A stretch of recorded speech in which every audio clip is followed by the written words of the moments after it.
ఒకప్పుడు బంతి పువ్వు అంటే పెరట్లోనో లేదా పొలం గట్లపైనో లేదా కూరగాయల మొక్కల మధ్యలో పెంచేవారు.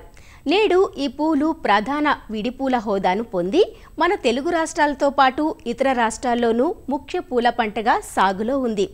ఆగస్టు మాసంలో మొదలయ్యే వరలక్ష్మి వ్రతం నుంచి పూల పండుగ బతుకమ్మ, దసరా, దీపావళి, సంక్రాంతి వంటి పెద్ద పండుగల వరకు ఈ పూలకు మంచి గిరాకీ ఉంటుంది. బంతి పూలకు నిల్వగుణము అధికమే.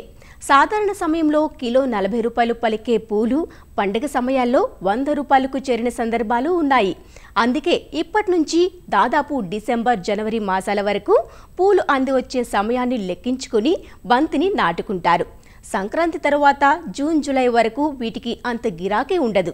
అందువల్ల అధిక శాతం సాగుకు మొగ్గేది ఈ సీజన్లోనే. మరి గిరాకీని అందిపుచ్చుకొని సమయానికి పూలు చేతికందేలా ప్రణాళిక చేసుకుంటే బంతి సాగు రైతుకు లాభాల పూలు పూయిస్తుంది కదా. బంతి సాగు విధానం ఎలానో చూసేద్దామా?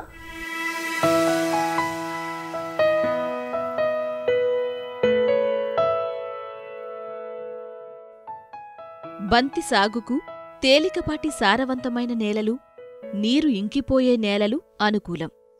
నేల ఉదజని సూచిక 7 నుంచి 7.5 వరకు ఉండాలి. ఆమ్ల, క్షార నేలలు సాగుకు పనికిరావు. వాణిజ్యపరంగా సాగు చేయడానికి ఆఫ్రికన్ రకం బంతిపూలను ఎక్కువగా సాగు చేస్తున్నారు. వీటిలో మొక్కలు ఎత్తుగా పెరిగి పెద్ద సైజులో పూలు పూస్తాయి. ఆఫ్రికన్ రకాల్లో African giant, orange double, African yellow giant double అనువైనవి. ఫ్రెంచి రకాలు పొట్టి రకాలు. వీటిలో పూసా నారంగి గైండా, పూసా బసంతి గైండా వంటి హైబ్రిడ్ రకాలు వాణిజ్య సరళిలో సాగు చేయబడుతున్నాయి. బంతిని వాతావరణ పరిస్థితులను బట్టి జులై మొదటి వారం నుండి ఫిబ్రవరి మొదటి వారం వరకు నాటుకుంటే పూలను అక్టోబర్ నుండి ఏప్రిల్ వరకు మార్కెట్కు సరఫరా చేయవచ్చు. సెప్టెంబర్లో నాటిన పంట నుండి పూల దిగుబడి బాగా వస్తుంది. ఎకరాకు 400 నుంచి 500 గ్రాముల విత్తనం అవసరమవుతుంది. సుమారు 15 సెంటీమీటర్ల ఎత్తు, 1 మీటరు వెడల్పు గల నారుమడులను తయారు చేసుకుని 1 చదరపు మీటరు మడికి 8 నుంచి 10 కిలోలు బాగా చివికిన పశువుల ఎరువు వేయాలి.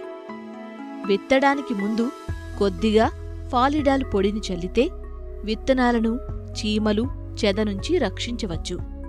బంతి విత్తనాలను వరసకి మధ్య దూరం 5 సెంటీమీటర్లు ఉండే విధంగా నాటుకోవాలి. వరసలో విత్తనం లోతు 2 నుంచి 3 సెంటీమీటర్ల వరకు మాత్రమే నాటుకోవాలి. నాటిన తర్వాత విత్తనాలు గాలికి చెదరకుండా వాటిని సన్నటి ఇసుక లేదా పశువుల ఎరువుతో కప్పుకోవాలి. ఆ తర్వాత రోజ్ క్యాన్తో నీళ్లు పెట్టాలి. రోజు వదిలి రోజు బెడ్లకు నీరు పడుతూ ఉండాలి. నీళ్లు ఎక్కువ మోతాదులో పెడితే తెగుళ్లు ఆశించే ఆస్కారముంటుంది. కాబట్టి జాగ్రత్త వహించాలి. ముఖ్యంగా నారుకుళ్ళు వ్యాప్తి చెంది మొలకెత్తిన నారుమొక్కల కాండం కుళ్ళిపోతుంది. దీని నివారణకు లీటరు నీటికి 2 గ్రాముల కాప్టాన్ లేదా 1.5 గ్రాముల కార్బండిజం కలిపిన ద్రావణాన్ని నారుమడిపై పిచికారీ చెయ్యాలి. హైబ్రిడ్ విత్తనాలను నారుమడుల్లో కాకుండా ట్రేలలో వేసి నారు పెంచుకున్నట్లయితే మొక్కలు బలంగా పెరిగి దృఢంగా తయారవుతాయి. 3 లేదా 4 ఆకులు కలిగి 25 రోజుల వయసున్న దృఢమైన బంతినారు నాటడానికి అనుకూలం. నారు తీయడానికి 1 రోజు ముందు నారుమడికి నీరు ఇచ్చినట్లయితే మొక్కల వేర్లు దెబ్బతినకుండా ఉంటాయి. ప్రధాన పొలంలో నారుని సాయంకాలం వేళల్లో నాటుకుంటే బాగా పాతుకుంటాయి. ఆఫ్రికన్ రకాలను 40 x 30 సెంటీమీటర్ల దూరంలో, ఫ్రెంచి రకాలను 20 x 20 సెంటీమీటర్ల దూరంలో నాటుకోవాలి. చదును పొలంలో కాకుండా పొలాన్ని బెడ్లుగా తయారుచేసి బంతి సాగు చేసినప్పుడు మొక్కల పెరుగుదల బాగుండి మంచి దిగుబడులు అందివస్తాయి. ఇందుకోసం 1 అడుగు ఎత్తుబెడ్లను తయారుచేసి దానిపై డ్రిప్ లైన్ లాగి డ్రిప్ లైనుకు ఇరువైపులా మొక్కలు నాటుకోవాలి. ఆఖరి దుక్కిలో ఎకరాకు 8 నుంచి 10 టన్నుల పశువుల ఎరువు వేసి కలియదున్నాలి. వీటితో పాటు ఎకరాకు 33 కిలోల యూరియా, 185 కిలోల సింగిల్ సూపర్ ఫాస్ఫేట్, 50 కిలోల పొటాష్నిచ్చే ఎరువులను అందించాలి. మొక్కలు 40 నుంచి 50 రోజుల వయసుకు వచ్చేసరికి పైపాటుగా మరోసారి 33 కిలోల యూరియాను వేసుకుంటే మొక్కలు బాగా పెరుగుతాయి. నేల స్వభావం, వాతావరణాన్ని బట్టి నీటి తడులు అందించాలి. బంతి మొక్కలకు అన్ని దశల్లోనూ సరిపడనంత తేమ భూమిలో ఉండాలి. ఏ దశలోనైనా నీటి ఎద్దడికి గురైతే శాఖీయ పెరుగుదల, పూల దిగుబడి తగ్గిపోతుంది. బిందుసేద్యం ద్వారా నీటినందించటం శ్రేయస్కరం. బంతిలో ముఖ్యంగా చేయాల్సింది పించింగ్, అంటే తలలు తుంచడం. ఆఫ్రికన్ రకాల్లో ముఖ్యంగా 30 నుంచి 40 రోజుల సమయంలో మొక్కలు మొగ్గతొడగడానికి ముందుగా తలలు తుంచినట్లయితే పక్క కొమ్మలు బాగా ఏర్పడి పూల దిగుబడి పెరిగే అవకాశముంది. పొట్టిగా పెరిగే రకాల్లో పించింగ్ అవసరం లేదు.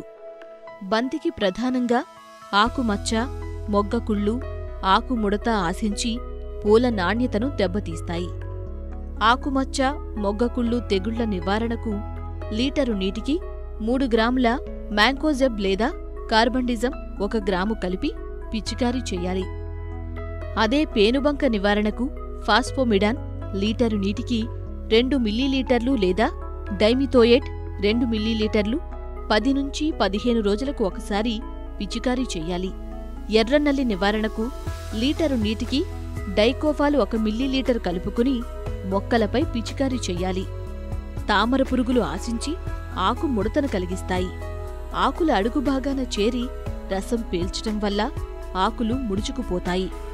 తామర పురుగుల నివారణకు లీటరు నీటికి 2 మిల్లీలీటర్ల డైమిథోయేట్ లేదా 1.5 గ్రాముల ఎసిఫేట్ లేదా 2 మిల్లీలీటర్ల ఫిప్రోనిల్ కలిపి పిచికారీ చెయ్యాలి.